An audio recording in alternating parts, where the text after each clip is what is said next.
What's up, everyone? Matt Gajewski here, back again with the Stochastic channel. And today, here to talk about college football DFS ahead of the Wednesday slate. It's a two-gamer. Before we get started, make sure to hit that thumbs up button, subscribe to the channel, and hit the notification bell so you know when this and all other content goes live. We are brought to you by Prize Picks. They have a first match deposit bonus up to $100 for new users, and you are going to get one free month of Odd Shopper when you make that deposit. They have college football. We have NBA and NHL returning soon, MLB's in the playoffs, NFL in full swing. Tons of player props you can take advantage of over on Prize Picks, and we have the tools for you on Odd Shopper and the player projections on Stochastic. If you or someone you know has a gambling problem, please call or text 1-800-GAMBLER. Must be 21 to play. All right, we'll bring you behind the glass. We've got a two-gamer, and we kick things off with Jacksonville State taking on Middle Tennessee. The spread is 4 points in favor of Middle Tennessee State. Total is 51.5. Starting on the Jacksonville State side, this team is second in pace, and they run a very run-heavy offense, 37% pass rate.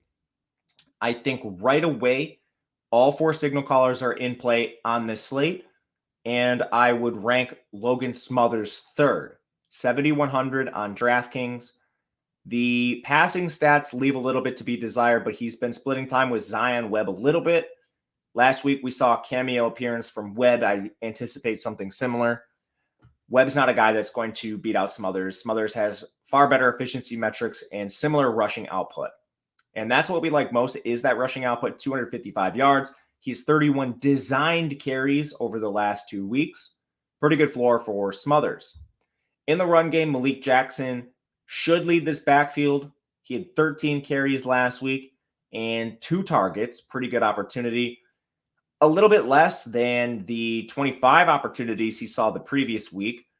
But right away, over 100 yards per game for Jackson, 19 touches per game. And this team is so run heavy that I don't think it matters if we see Anwar Lewis play more. Anwar Lewis last year over 800 yards rushing for Lewis. He led the team.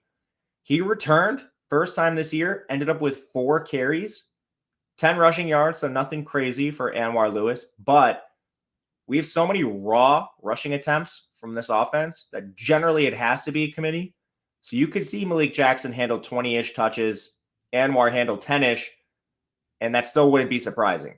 So I think both are in play. Lewis, really interesting GPP play, but Jackson, he's among the top 2 best running back plays in the slate.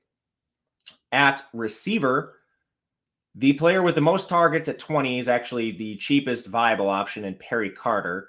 He should be the guy you look to first. With that said, still only averages 34 yards per game. That leads the team, but there's nobody on the field here for Jacksonville State that has over 200 yards receiving yet this year. His route rate is 59%. I think that's fine. As far as price adjustments go, Perry Carter leads the way here. Second, I think you just go right down to Quinton Lane. 19 targets, trails Carter by 1, averages 4.5 per game, 30.4 yards. Beyond that, Sean Brown, he has a 51% route rate. Sterling Galbon, 60%. Michael Pettaway, 64.5%. All these players rotating on and off the field, and it has not been consistent when you look at this week per week.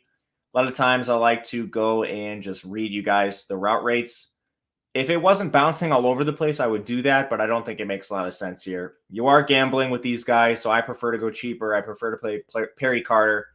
But honestly, any of the names I just mentioned, you could get to with not really any worry here.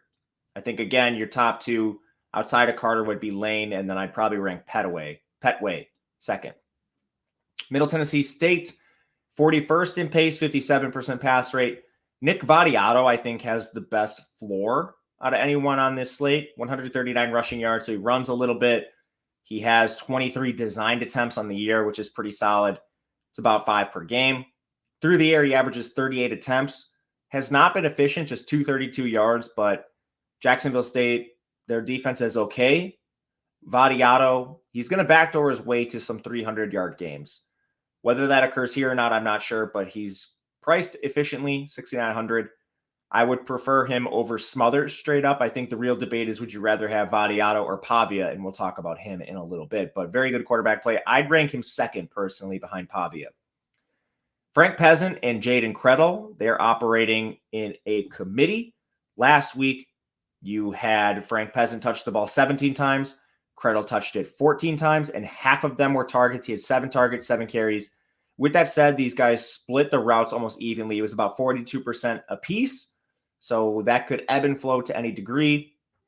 Peasant missed time earlier this year, so I do think he's going to work slightly ahead of Kretl. We're talking maybe like 55% of the touches compared to 45 for Kretl.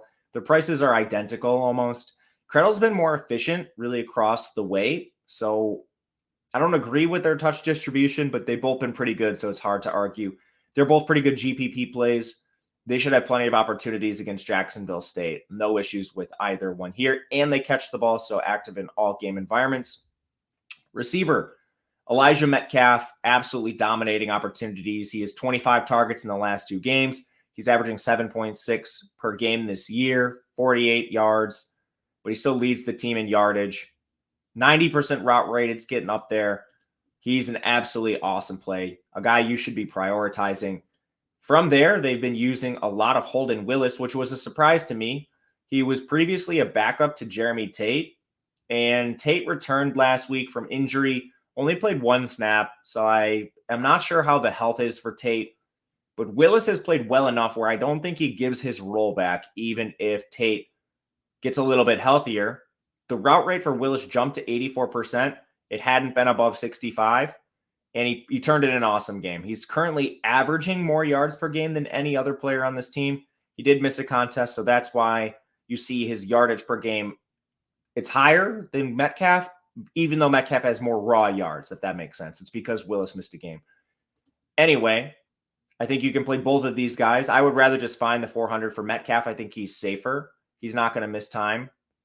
And if anyone, if this were to become some sort of rotation, I think Willis would be affected more. But anyway, I think they're both good plays. Third receiver I'd get to is DJ England Chisholm. Last week, his route rate was 67%. He only turned in 3 targets, which is a bit of an issue. But if you just parallel the route rates between him and Justin Olsen, England Chisholm still more routes. Again, 67%. Olsen was at 58. Olsen out-targeted him 8-3, but still worth noting here. I'd rather pay down and play England Chisholm over Olsen. If you're in the Olsen range, just find the salary to get to Willis or Metcalf. They're very close. Beyond that, we'll read you the routes for the rest of these pass catchers that are involved. Javonte Sherman last week came in at 42%. Tate again only played the 1 snap. Kalani Norris was at 33%. And then the rest of the way, it's just scraps for the rest of these receivers. So hope that makes some sense. I think these guys are cheap enough at the top of salary where you don't have to get cute. FIU, New Mexico State, 6-point spread in favor of New Mexico State. Totals 49.5. Pace is very bad in this game, but both defenses might be worse. FIU 70th in pace, 45% pass rate. New Mexico State 128th in pace, 42.5% pass rate. FIU made the quarterback switch. Keon Jenkins has taken over. He's been really efficient. 27 attempts per game, but he's averaging 250 yards. I think he's still 4th in the quarterback rankings. He runs the least out of anybody, 53 yards on the ground. This offensive line is bad. They have about a 33% pressure rate. So he takes sacks, not by any fault of his own. He has good mobility, but the O-line can't keep him upright. With that said, it's not a big gap here. Ranking him 4th is no slight to Jenkins. I'll be playing all 4 signal callers tonight and probably spreading them pretty thin. If we see ownership condense on Pavia and Vadiato, I think you can get some pretty good leverage with Jenkins and Smothers. They're going to play just as much. Efficiency only a little bit worse. Really, we're just betting on some game environment noise here with these guys. Backfield's a 2-way committee. Shamari Lawrence and Keon Owens. 2 Keons. I think maybe it's Keyshawn. Sorry, Mr. Owens. I could be saying your name wrong. Regardless, Keyshawn Owens has out-touched Shamari Lawrence 17-15 in the last 2 games. This is just a hot hand situation. Both guys have led the team in touches in previous weeks. Lawrence, I think, is slightly better. His route rate is better. It's about 35%. Keyshawn Owens has not been involved in the pass game. He only has 1 target this year. He has an 11% route rate. So to me, if you're just splitting hairs and trying to pick between one of the guys, I'll play Lawrence, who has more touches and the better route rate. He's also cheaper. But Don't want to slight Owens. 6,300. He's only $100 more on DraftKings, 500 more on FanDuel. Still very live as well. New Mexico State allowing 4.6 yards per carry. And this run defense is horrible. You want to dive into this just briefly. I won't try to spend a ton of time here. But, man, this New Mexico State, they allowed 5.3 yards per carry to UMass. Liberty, even worse. You look at New Mexico, 4.8 yards per carry. Hawaii had 2 running backs over 4.9. Any team that faces New Mexico State can run. So, like Shamari and Keyshawn Owens. Receiver, Chris Mitchell's the best play on the slate, I believe. He's averaging 7.2 targets per game, 92 yards, has a 90% route share. He's too cheap. James and Jenkins, no matter who's under center, they only have eyes for Mitchell. So this, I think, is very clear. But beyond that, Jalen Bracey, Dean Patterson, route rates of 63% and 66. Target percentages 19 and 14. You can get to them in tournaments. Bracey, more interesting than Patterson to me. Otherwise, there's not too much to see here. They split targets at tight end. You want to get to wide receiver 4 because it's a small slate. I think perhaps you can play a guy like Eric Rivers. His route rate has eclipsed 50% each of the last 2 games. 59%, 54%. I think his name is at least in the conversation. Josiah Meeman and Jackson McDonald are the tight ends. Meeman's been playing over McDonald, but still not getting a full complement of routes. New Mexico State, Diego Pavia. Pretty good efficiency here. 215 yards per game on just 19.5 attempts. Also very good mobility, 268 yards on the ground. And he's receiving a lot of designed attempts. He is 28 on the year. It's about 6-ish per game. And Pavia is really efficient, averaging over 5 yards per carry, even including sacks. FIU's defense, they might be even worse against the run than New Mexico State. They're allowing 5.5 yards per carry. So Pavia's involvement on the ground makes him one of the better plays on this slate. I'm still personally debating him versus Vadiato. Probably your best option is to just play them both, but we'll be playing a lot of tournaments, so just trying to decide who I want more of between the two. I tend to think Pavia will be more owned. In the run game, Star Thomas, he's working slightly ahead of Jomani Jones and Monty Watkins. Star Thomas, 10.6 touches per game. Jomani Jones, 5.8. Monty Watkins, 4.2. They should have better efficiency. I think all 3 are in play, but Star Thomas comes in with a pretty efficient price tag. He'd be the guy I look to most. In the receiving game, this is another rotation. I think the best price-adjusted play is probably Cordell David. He has the best route rate at 74%, but only 12 targets, 39 receiving yards. Jonathan Brady and Trent Hudson have been far more efficient than Cordell David. They come in with 252 yards and 143, but that route rate and that price stands out. If you need a salary saver, Cordell David, completely fine. Otherwise, if you can find the salary for Hudson or Brady, I don't hate that either. Beyond that, Chris Bellamy, 47% of the routes. Jordan Smith, 25%. Tight end Thomas Whitford, 25%.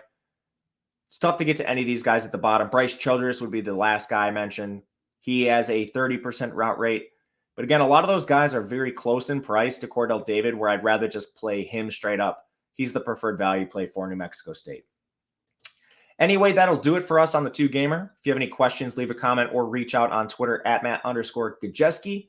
We'll be back tomorrow breaking down the 2-gamer for Thursday. Until then, good luck, and we'll see you guys soon.